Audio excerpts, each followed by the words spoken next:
I'm Craig Kenneth, a relationship coach and a psychotherapist. Every relationship is different and every breakup is different. Work with me and you'll get professional help on your situation. And if you're in no contact, focused on personal growth, my creative healing course is filled with hours of exclusive content. Available now at askcraig.net.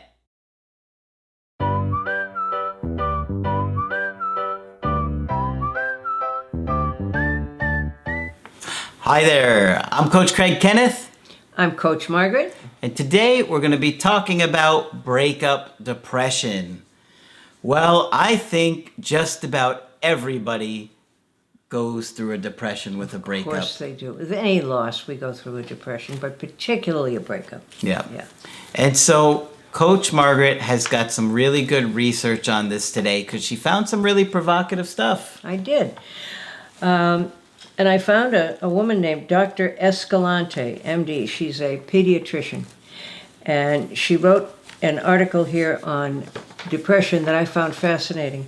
But I was initially drawn to read what she has to say because she has a book called Should Storming. Mm-hmm. And in it she's trying to dissuade parents from should storming their children. And we've talked about should before. Yes, we have. My own personal preference is to remove the word should from the English language or any other language that wants to listen to me. Mm-hmm. Just because whenever you say to something, well, if to yourself, I should, or to somebody else, Craig, you really should, there's going to be a bit of guilt involved.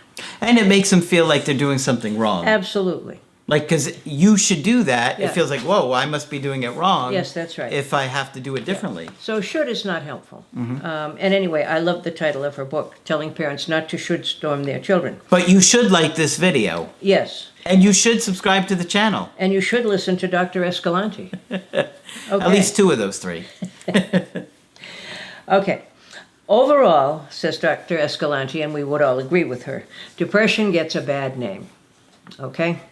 And oftentimes we're very impatient with people who are depressed. I think it's incredibly misunderstood. Incredibly misunderstood. And that's what this lady is trying to say. And I think even therapists have a hard time understanding it. And I'm going to give an ugly example of that. Okay? But I think our overall approach to depression is to be sort of angry with the person who's depressed, because they don't seem to be doing anything for themselves. If you're really depressed, you don't have any energy, and you're not sure it will make any difference what you do anyway, if you're really badly depressed. Mm-hmm. And people don't know how to respond to that or what to do about it, so they tell you to snap out of it. Like that, yeah. Or they tell you, in the case of a breakup, to just move on. Mm-hmm. No, I've loved this person, been with them for several months or years, and it's not that easy. I wonder what snap out of it came from. It must have come from somebody like sleeping or... I think it's snap out of it. I think it's an old hypnotic term. Snap out of it. I put you in a trance now. Snap out of it. Yeah, like that. Got it. Okay. You would know that. I would. I'm a good source of trivia. Anyway, major depression, is classified as a major mental disorder. Now, she goes on to say the most common therapy is cognitive behavioral, and she talks about the current cognitive approach to depression. What is your thoughts on the cognitive behavioral approach? It's not my favorite. Most people already know that. It is very useful for some things. It makes the assumption that almost everything about us is purely cerebral, that our thoughts are behind everything. And I maintain that there are many feelings also which are not always under the control of thought. I'm not saying it isn't useful. I'm not saying it can't be helpful. Mm-hmm. I occasionally use it, but not to the extent of ignoring feelings and some other things. Okay? But anyway, the common wisdom right now is that depression starts in the mind. Okay? So if you're depressed, somehow your thinking is distorted. Mm-hmm. Okay? And that leads to psychosomatic symptoms like headaches, stomach aches, or fatigue. Mm-hmm. All right? Well, maybe your thinking is distorted because you're depressed. It's like the chicken and the egg. It's like the chicken and the egg. Which came first? But, the more common view of depression has been maybe it's involved with loss. Maybe you've had a terrible event happen in your life, and your normal response would be to be sad. But people get upset with you when you have no energy and you have no motivation. And sometimes people act like you choose to be depressed, and that is very rarely the case. Okay? Yeah, I don't think anybody wants to feel like that. No, I don't think so either. There are new models of therapy that are suggesting that we look at depression in a different way.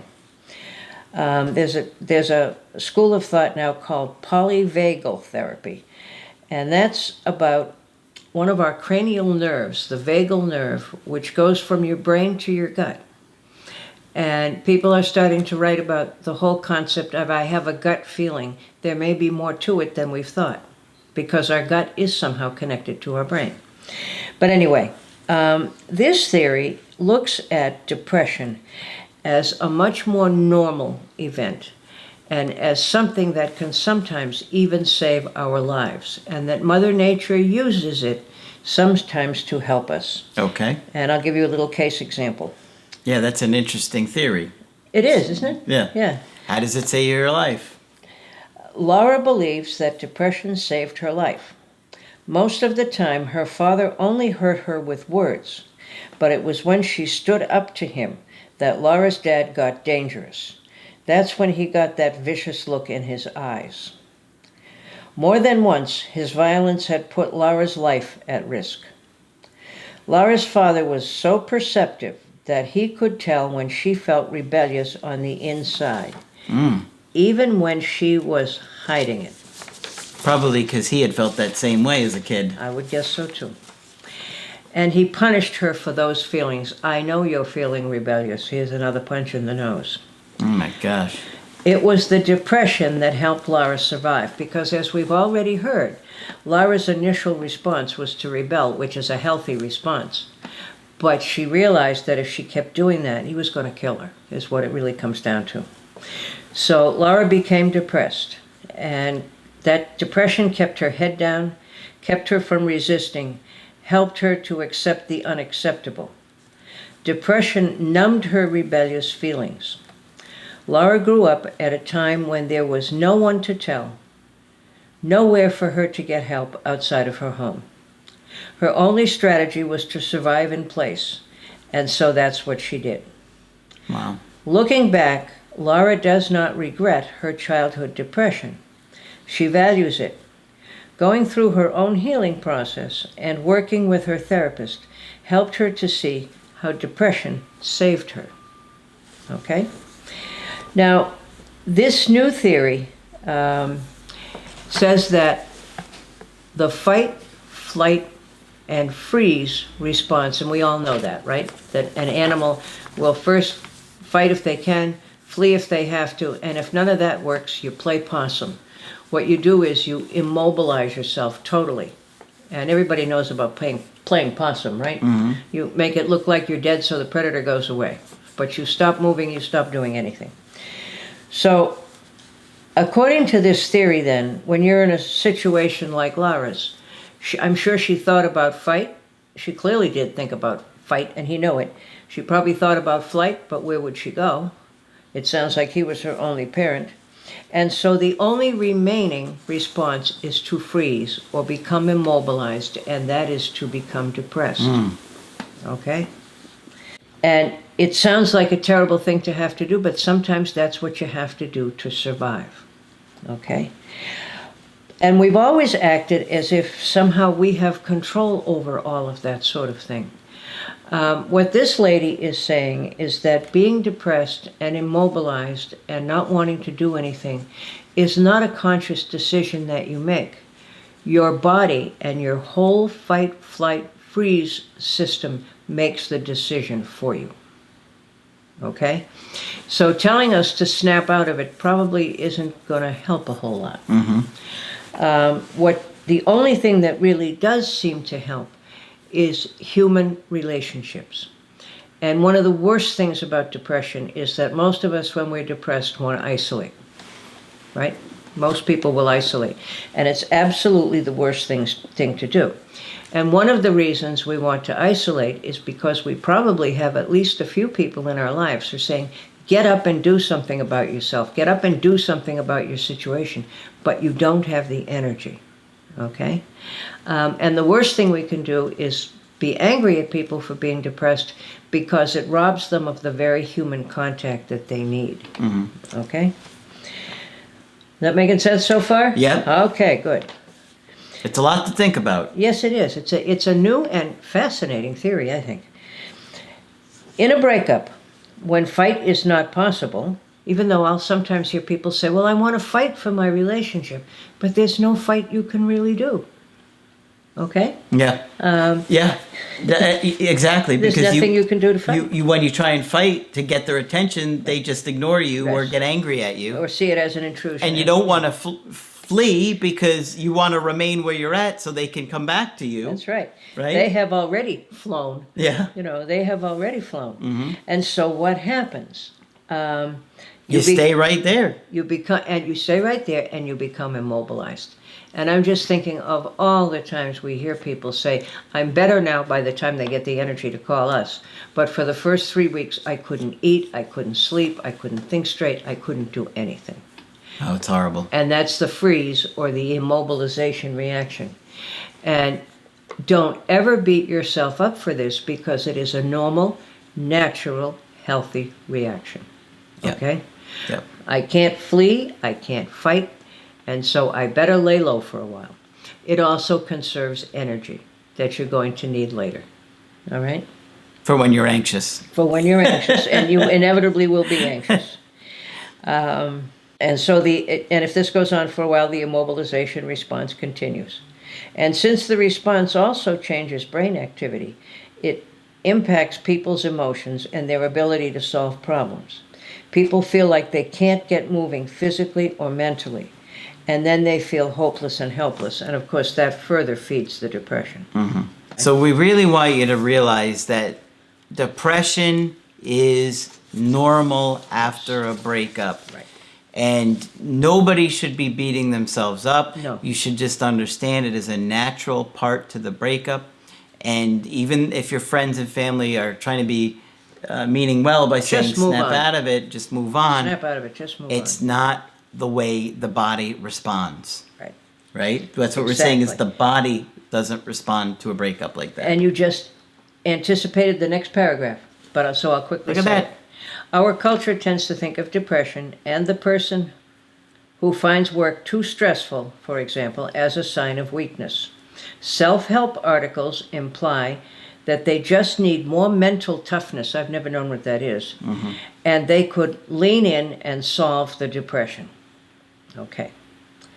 Even some therapists, I won't mention what kind they are because you already know, even some therapists tell their clients that their depression is a distorted perception of their circumstances and that their circumstances aren't that bad.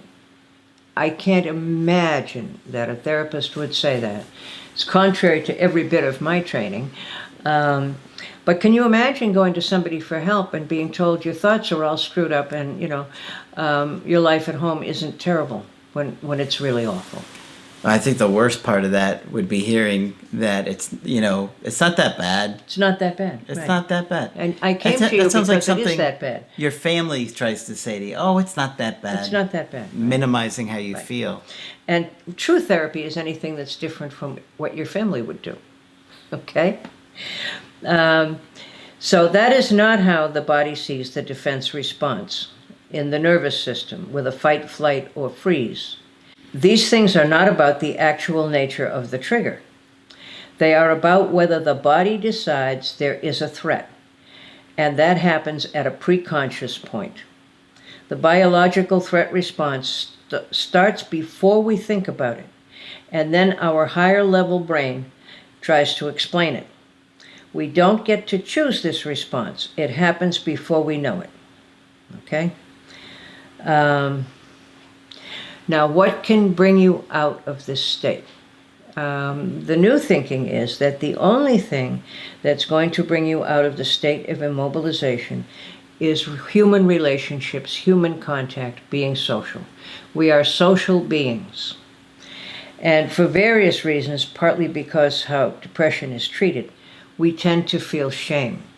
I shouldn't feel this way. Okay?